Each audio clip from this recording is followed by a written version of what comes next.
What's up, everybody? Welcome to another episode of Why We Love PlayStation VR. Sitting across from me this week and every week, he's the king of all VR kings, Soap King himself. He's full of hot oxygen. Wow. It's Jeremy King. I am. I'm expelling it. And sitting to my left and your semi-right this week and every week is Brian Paul. Every time you say semi, it makes me uncomfortable. Semi. And every week on Why We Love PlayStation VR, we dip into the PSVR archive. We pull out a game at random. You shall not deter me, sir. And we look into it, we check into it, see if it's been given loved by developers, any updates, any DLC, any patches, and we let you know, the loyal game cats, if it's worth your time. This, of course, I do want to say right off the bat that this is a game that came out very recently, and this will be the last game for a while that we cover that's fairly recent. I want to dig deep into the PSVR archive, like really deep. Get some of those old games like obscure that no one's ever talked about, no one's ever heard about, and then we're gonna cover those over the next month or so. I'm ready. So enjoy this one because this will be the last game you've ever heard of. The last current one. Yeah, totally. You should name your cat Patches. It's not gonna happen. No. I don't have a cat yet. Maybe wait for this whole coronavirus thing to settle down. You should name it Corona. I do not want that either. Yeah. Right? No. That being said, Jeremy, what game did we decide to play this week? Freediver, Triton, down. It says it right there, actually, too. Is this ASL? Like, what was this big hand? I don't know. Right. Freediver Triton down by Archiac Interactive, released February 25th, 2020 for $14.99. Very recent. Very recent. Very inexpensive. Yeah. What kind of game is this?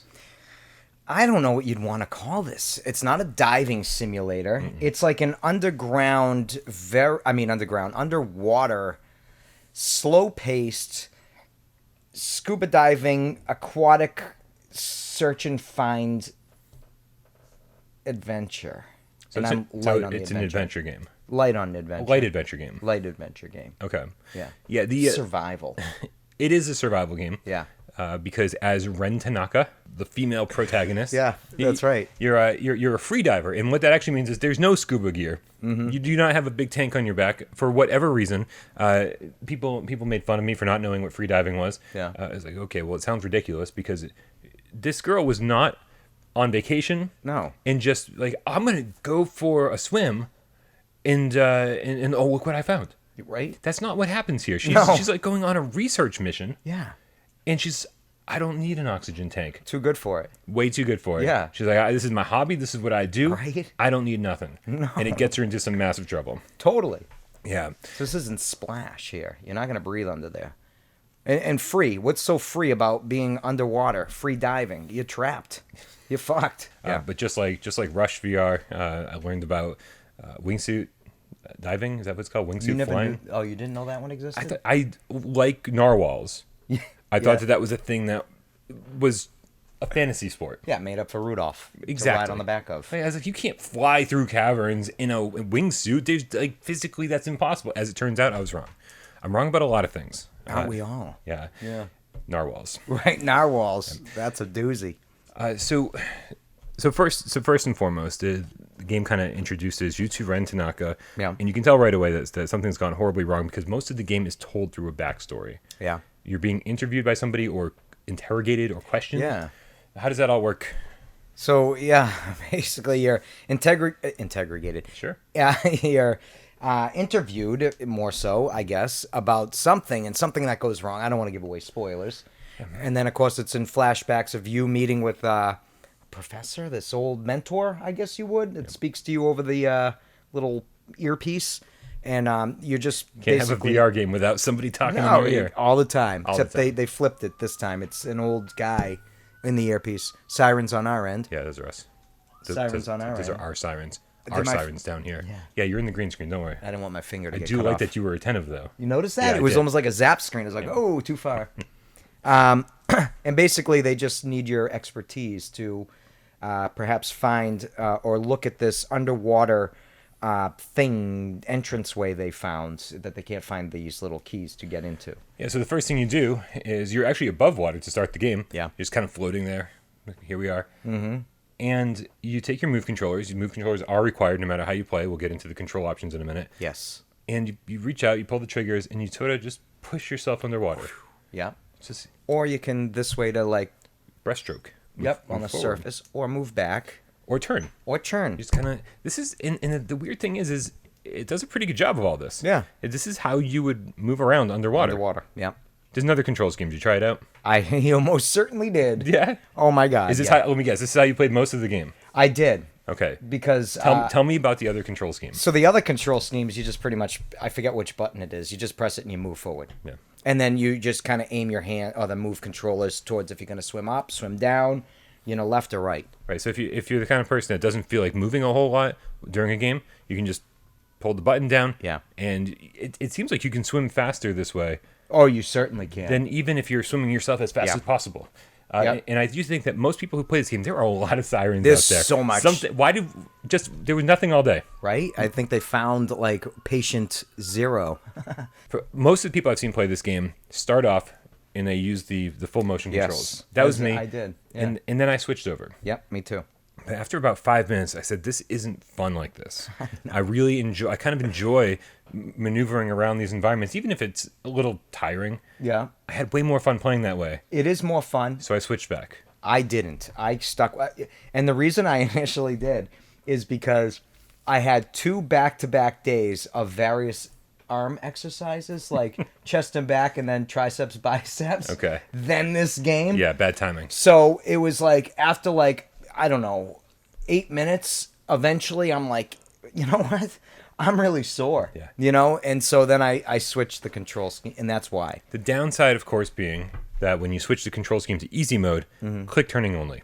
Yeah. You hold the button to swim, and then you're click turning instead of just doing the cool kind of turning motion. So you lose a little bit. You do. Yeah. You do.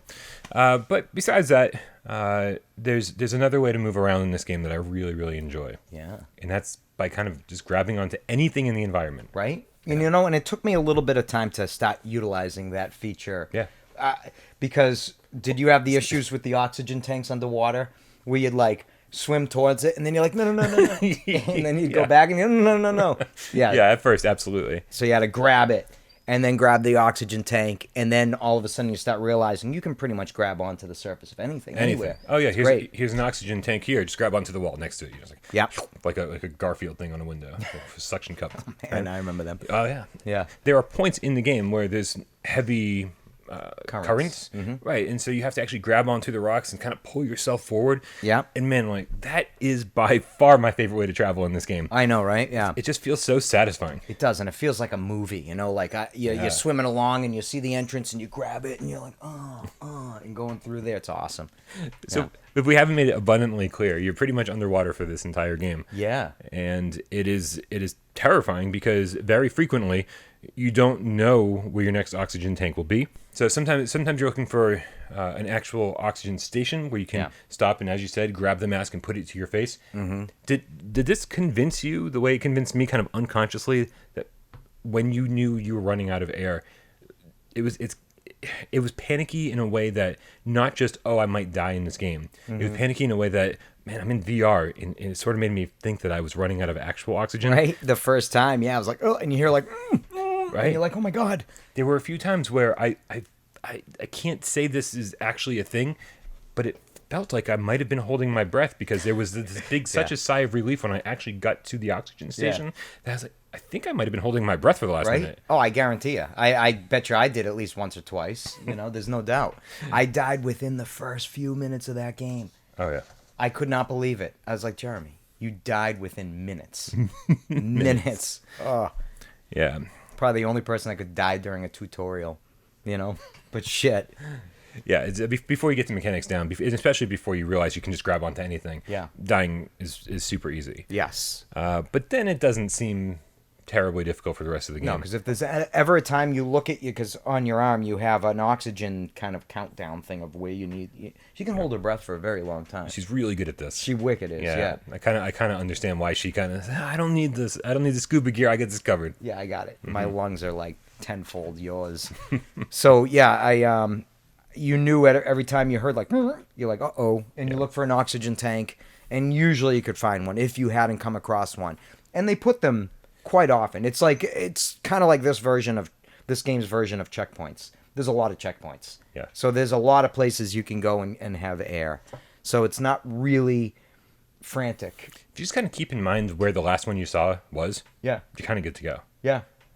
But you just know that you check your oxygen meter every few seconds or so, and once you get to the halfway point, you probably should turn around and head back to that oxygen station. Yep. Which you won't have to do too often.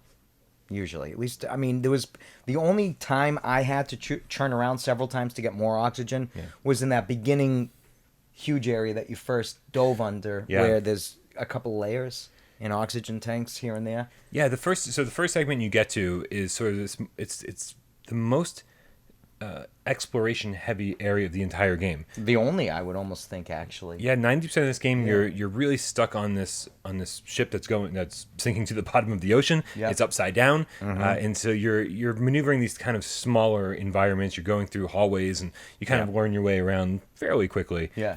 But the beginning of the game, when you first go underwater, it's just big and wide and open. It says, "Oh, just follow that wire." Follow it down there. There's a big hose that leads to the bottom of the ocean. Yeah. And it's like, okay, now what? Yeah. And the submarine. Yeah. That had nothing to do with anything. It's just rusted out submarine just hanging out there. They're like, "Oh my God, that's the blankety blank from blank blank. What's that doing here?" And I'm like, "Yeah, what is it doing here?" One of my favorite things to do in this game, because I love flashlights in VR games.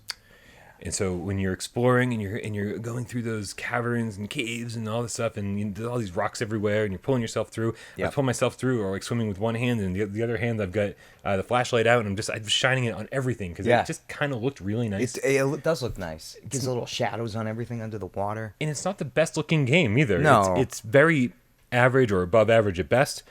But because of the flashlight, I think everything does look a whole lot better. Yeah, on OG PlayStation, I can't say above average or even average.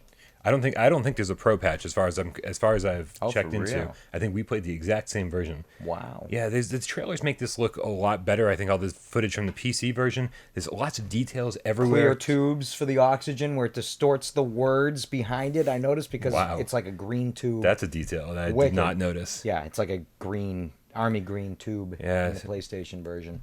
The trailers for this game, or at least the PC version, I mean, there's just debris everywhere. The water surface looked way better. Yeah. But I'll take it. Yeah. I'm not gonna get too up in arms about this. I'd love a pro patch. I'd really like it if they kind of give us a little bit of a polish, But just a little bit. If we're gonna talk about graphics, we might as well talk about sound. Let's knock these out one at a time. Bam, bam, bam. Talk about the graphics. Talk about the sound. What about the music? Yeah, everything. Yeah, the sound is I think very cool because the second especially when you first get to the Triton area where the ship is obviously just moments ago capsized. Yeah. Right, and there's still people alive. When you first start in that area, you're above water. Yep. And you hear people screaming. It's like, yeah, oh my God, and then you go, yeah, and it's like you barely hear anything. Yeah. It's muffled, Yep. and you're just like going around, and it feels there's something very convincing about that. Oh, there is. The sound was great. Everything about they nailed that. Because the little bubble sounds, the distant muffled explosions, if you hear anything happening, it all... And then when you come above water for that little breath of air, it gets really loud. Yeah. You can hear the chaos, and then it's... and then it's back to nothing again. Right, it's almost more peaceful underwater where you can't breathe. Yeah. Yeah. It was like... Oh, what movie was that? It was like Tom Hanks in Castaway. When he went underwater and they came back up, and you hear all the commotion. That's a great comparison. Yeah, that's almost identical, the difference above and underwater. In this game, they nailed it. They did a great job with that. Did they nail, however, the story? Oh, my God, no. It is so... I mean, it's scattered. It's like this... I was going to say show. This movie doesn't... Or this game doesn't know what it wants to be. No. Exploration, sci-fi... Or like a tale of rescue, Let's take those one at a time. Sure. Exploration. Mm-hmm. Yeah, it starts off and you think this is going to be a great exploration game. Yeah. And they had so much potential for it to be. Yeah. And then they sort of just shoehorned in this mission-based gameplay where it's like, okay, now go do this. Okay, now go do this. Now go do this. Yeah. And it's just you're other than collecting audio logs. Did you find any audio logs? No. You didn't find any? Not one. I think there's like 6 or something. I didn't find them all. Really? And I'll tell you, you find them. There's these big yellow tapes that are on the ground. Okay. You grab it, immediately starts playing. Wait, I might have found one. I might have actually found one towards the beginning of the game, listened to it as I started to continue to do stuff, and that was it. Well, and there's extra. This is the extended edition. Okay. So they fleshed out the story for this version of the game. The original one on PC didn't have all the audio tapes, or I'm going to guess all the cutscenes. I'm not sure if that's the case or not. Okay. Cutscenes are just awful. I don't want to shit on this game too much because I did really enjoy it. Sure. But man, the cutscenes, they had this opportunity to give you this awesome first person experience where everything you did was in first person. They being able to even the cutscenes where you were sitting and being interrogated. Yeah. You're seeing it from the interrogator's eyes. Yeah. It's weird. That doesn't make any sense. No, it doesn't. I know they want to show you who you are, who the main character is, but I don't need to know that. Yeah, they would almost make it seem more immersive if you didn't put a face to it, because it would be my face, you know? But now they put her, so, all right, I'm her, clearly. But who is she talking to? I want to know who she's talking to, because they don't show that. Now you want to know. And there could have been more inventive ways to show off who she was. In this room, there could have been a reflective surface where you kind of see your reflection when you look over and see it. Right. Or maybe put a two-way mirror next to you. Or a picture of you and the professor. Anything. Yeah. Anything. So many different ways to do it, and I feel like they took the kind of the laziest way out. Yeah. And then also you get these third-person cutscenes throughout the course of the game as well. Yeah. Where it's you pull a lever and then you go to a cutscene and you're just seeing yourself. And it's not even an interesting cutscene. No. It's just a third-person view of you standing there talking to somebody that's on your headset. Yeah. It's weird. Like, why do I need this in third person? Why can't this just be something that's happening while I'm continuing the game? Right? While you're just sitting there listening to that person on your earpiece. Yeah, this is something all VR developers need to take note of and say, is there a way we could have made this more immersive? And it's like, they play games and they have a passion for games because they're making games. And they've made a lot of good ones. Yeah, but they don't think, whenever I'm playing a game, what's the thing I love? Yeah. Having a cutscene where I'm torn out of who I'm playing and seeing a third-person perspective, like fucking Guardian Angel or something. I don't know. I don't think they should. I think they should leave it first person. I agree with you. Yeah, absolutely. And so part of the storytelling that I thought was brilliant was, and I think it only happened once or twice in the game. Did you play Bastion? Bastion. It was an arcade game. They called it Xbox. Oh, Xbox Live Arcade. Yeah. Oh, yeah, sure, yeah. Then yes. Yeah. Yeah. The little platformy on the... So the way the storytelling worked in that game, yeah, you'd enter an area, and he'd be describing what he saw. Yeah. But from the future. Yeah. He's telling the story from the future and describing things as you do them. Yeah. And there was very few segments of this game that were told like that. Mm-hmm. You'd approach this big door that said stairwell on it, and you'd hear her say, well, first I know I needed to go to the stairwell. And you're like, oh, well, perfect, I'm right here. Yeah. And then you go and you try to open the door and it's locked. And then Yeah. she says, well, but then I realized that I had to turn the power on to the door, blah, blah, blah. Yeah. I was like, this is great. This is Yeah. the way I want the story to be told throughout the game. Yep. She's telling it from the future as you're experiencing it. Mm-hmm. And then they just kind of throw that away. Yeah. There's a lot of things they just threw away. Yeah. I mean, I don't want to give spoilers away. Yeah. Can I talk about the thing? The fish? Yeah. Yeah, talk about the fish. They showed the fish off pretty early on in the game. Totally. Yeah. Like, this is like a thing. Like, oh my God, this is, like a significant part of this game. And what I'm being integrated. What the fuck? Why can't I say it? Say the word for me. Interrogated? Interrogated. Thank you. So I'm broken. What I'm being interrogated for is clearly this giant sea monkey that's blown up and kind of glows a little bit here and there. But, like, not really.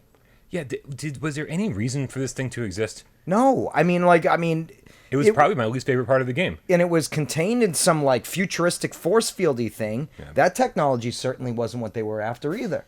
What were they after? I don't know. You know? I have no idea. The entire thing seems really strange. They could have very easily kept this based in reality. Yeah.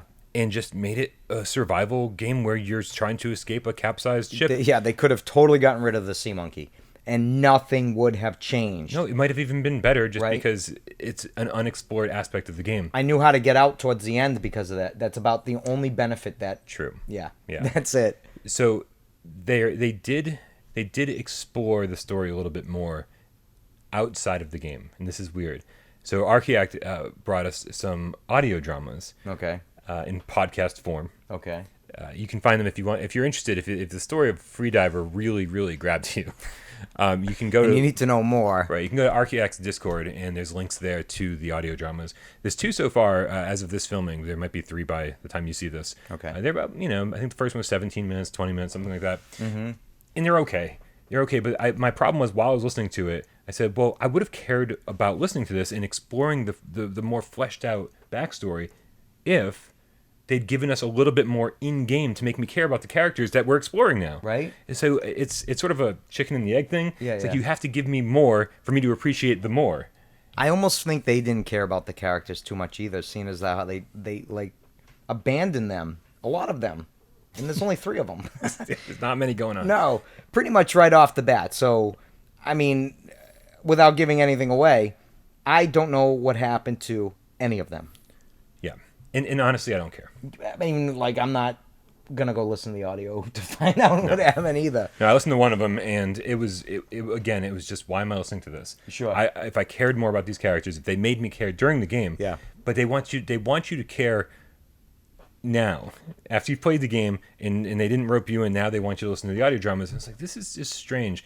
Unless they're ramping up for a sequel and they want to make Freediver 2, and this is sort of the fleshed out backstory between, to give you a reason to jump in and play the second game. That's the only way I can find the reason to. You would think, right? To do this, keep people going or interested until the second one. But so soon after the first one came out, like weeks. Yeah.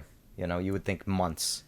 And not only that, design wise, do ships have oxygen stations? These are questions I don't want to ask in video games. Yeah. I'm okay with this just being a video ass game. Right? Video and they game just ass game. Video ass game. Video ass game. But I want to play that game too. There's some of them out there, I bet you. Sure. Yeah, on PC only. Yeah. Right. Now they come with that sex bot we edited out last week. We did edit out the sex bot thing. If you don't know what we're talking about, go to patreon.com/withoutparolegames and hook us up with just $1 or more every month. Yeah. A couple more things I want to talk about before we get to our rating. Okay. The puzzles in this game. Yeah.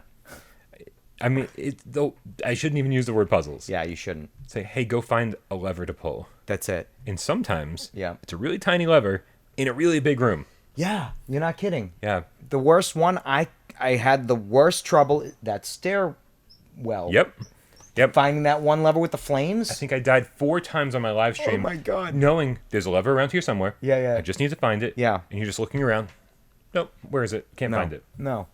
So because I did not put sparkles on mine. There's an option in the menu where if it's too difficult to find these things, it'll do the Resident Evil thing where it makes the important item flash. Yeah. Kind of shimmer in the darkness. Yeah. Which at this point, honestly, now that I've played through it twice, just turn it on. Yeah, save yourself the trouble. Yeah. Because looking around for something, just like looking for a lever, you're not solving a puzzle. You're not trying to figure out anything. No. You're just exploring every single corner for a lever. Mm-hmm. And I do think that more exploration in this game would have been great if it was for a better purpose. Sure. And go find more audio logs. Go find hidden areas with different interesting things to find. Go rescue different members of the crew. Yeah, open this door. They're drowning. Yeah. No, but this was the extent of the puzzle solving. Go find the lever and pull it. Right. So grab an axe and smash some glass. You do that underwater, which is cool. Yeah. It's I know that sometimes collision detection in VR games, you hit the axe against the window. Yeah. And the first time it does the thing where it's like kind of breaking. Mm-hmm. And then you hit it again. If you hit it again too fast, it just kind of fumbles against the glass. Yeah. It's like, okay. Hit it one more time and it shatters and it's great. Yeah. Right. Very cool stuff. Yeah. And I think the other very cool part of this are the very few, I'm going to say maybe 2 I can think of. There's sort of these action sequences where there's one point in the game where you're swimming against a current. Oh, yeah. And there's these barrels or big spools. I forget what they are. Was a variety of both, I think. Yeah. It was like my favorite 3 seconds of this game. Favorite 3 seconds of the game. Yeah. They're flying at you. Yeah. And you have to kind of do the whole grab the environment. I got hit by everyone. Get hit by everyone. Everyone. But until you learn where they're actually traveling, and you're like, oh, I can duck into this little alcove over here. Yeah. And then as soon as you see them go by, you pull out and you can try to get to the next little hiding spot, and it's like Donkey Kong. Yeah. But in VR. Yeah. For 3 seconds. Yeah. It's over. Right. Yeah. I could have used 10 more segments. I could have used a bunch of that. If more of the game was action based, plus you got to worry about your oxygen the whole time. Yeah. I mean, they could have really had a hit here. Oh yeah. absolutely. Yeah. Because that whole thing, it was really neat. I mean, grasping everything, and then you could move any which way. I like that part. Yeah, very much so. We should rate this sucker. We should rate this sucker. What's our rating scale, Jeremy? I'm going with a regular ass rating scale for this one. Okay. Yeah. Number 1 is hurry up, race out, and fucking jump in that water, dive. You're a free diver. You don't need oxygen. You got this. Get it now. 2, you like diving, but bring an oxygen tank with you. Oh, yeah. It's decent. Scuba gear. Be Scuba reasonable. gear. Yeah, be reasonable. Save your life. Or, in this case, save some money and wait for a discount. And 3 is just jump in and just die. You don't want to live anymore. It sucks. This game sucks. Don't even bother with it. So, that being said, what do you rate this sucker? I meant to go normal, but then it just kind of... I wish you went further. I wish 3 was just go underwater and try to breathe. Yeah. Suck in the water. Breathe in that water. Yeah, this is this. I had a great time with this game. No. Despite all the complaints, despite the third-person cutscenes, and despite them not delivering the story the way I wish they had. There's a lot of I wish they'd done this moments. Yeah. But there are also a lot of that's awesome moment that they did this. Yeah. And it's $15. Yeah. So I'm not gonna I don't want to rank on it too hard. I think for what it is, it's actually a really good time. It's really I can't think of any other game. I compared it to Downward Spiral Horror Station, the space one, in my review. But man, this is so much more interesting from beginning to end. Of course, we didn't mention it's like 2 hours long at best. Oh yeah, at best. Yeah. So Downward Spiral is like 5 hours, 6 hours. So comparing the two isn't really fair. But they actually made this good from beginning to end. Sure. There wasn't a lot of filler. Yeah, there wasn't. So this is my definition of a 2. $15 is a good price for it, but you're gonna play it once, and you're probably not gonna care to go back and find the rest of the audio logs you missed. You're going to do it once, and that might be it. Yeah. So you're going to get your 90 minutes or 120 minutes out of it. And so if you're not willing to spend the $15, and I understand that, I'd say wait for $8 or $9, and you'll be good to go. But yeah, a really fun for what it is. Yeah. What about you? All right. So, I one of the biggest things for me is story. The story is gameplay can be great, but if the story's horrible, I usually will lose interest after I'm over the gameplay. Okay. That being said, the story on this was so disjointed and so all over the place and never fleshed out and never even really fully revealed truly what the story was actually all about. Goes into the audio dramas. Yeah. and then hopefully maybe you'll know. Maybe the sequel will reveal all. Right? I don't know.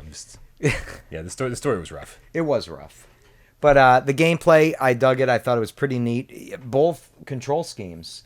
Yeah. Like moving the hands, very immersive and responsive. And then also just holding the button down. I didn't feel like I lost out on anything. I didn't care if I had a quick turn because you get over that pretty quick. Yeah. Unlike Ultra Wings, where doing that other setting changes the gameplay drastically. Yeah, nowhere near as fun. No, you cannot do tight turns. It changes everything. This doesn't do that. But I liked the underwater. The physics was really neat and everything with the grabbing. And the story just kept going. I mean, the action just kept going, or exploration, whatever it might be.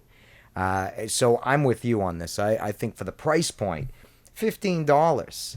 I mean, you definitely get an hour and a half to 2 hours worth of gameplay. And it's enjoyable. I liked it. I thought the sound was great visually. It works, and the gameplay was unique enough where it's not like, I've done this before. Yeah. You've never done this before. If this was the third or fourth diving game on PlayStation VR, but no, it's the first. Yeah, it's the first. And they do a smash-up job. Yeah. So I'm with you. I say this is absolutely a solid 2, Nice. Very cool. Yeah. Very cool. So we obviously want to know what you thought of Freediver Triton Down. Yes. Let us know. Did you enjoy the story? I know some people in the comments were like, the third-person cutscenes didn't bother me. I was like, yeah, well, they didn't bother me. Yeah. But they could have been so much better. They didn't go to third person for the very last sequence, actually. The last cutscene. Yeah. They left in first person for that one. And they also let you die because you were underwater for so long. There's no way you could have survived. I know. Yeah. Anyway, Well, so first person or just a camera? I don't know. Yeah, right? I don't know. It's ridiculous. Yeah. We want to know what you thought of Freediver Triton Down. Let us know in the comments below. Also, even though we're starting to get our next lineup of games together for the next month or so, I think I only have the next 2 weeks planned. So please let us know what other games you want us to play. Oldies. We want to go as obscure as possible. We want to tackle games that maybe I never did a review for, or games that I did a review for so long ago, and that was such an obscure game that no one even knows what it is anymore. Right, and they can be games they personally love or even hate. Either way, it doesn't matter. It's even fun of the ones when they're like they hate them. I love this show. The show is called Why We Love PSVR, but yet we've played games like Arc Park and Bravo Team and all sorts of garbage. Gungrave. Oh god, and that was a rough one. It was fun episode of film though. That's right. Oh yeah, we had a good time. Yeah, that was a good one. So the worse the game, the fun of the episode. All right, let's get out of here. We got a litter box to film and a virus to avoid. For another episode of Why We Love PlayStation VR, I'm Brian Paul. And I'm Jeremy King. And we'll see you next week.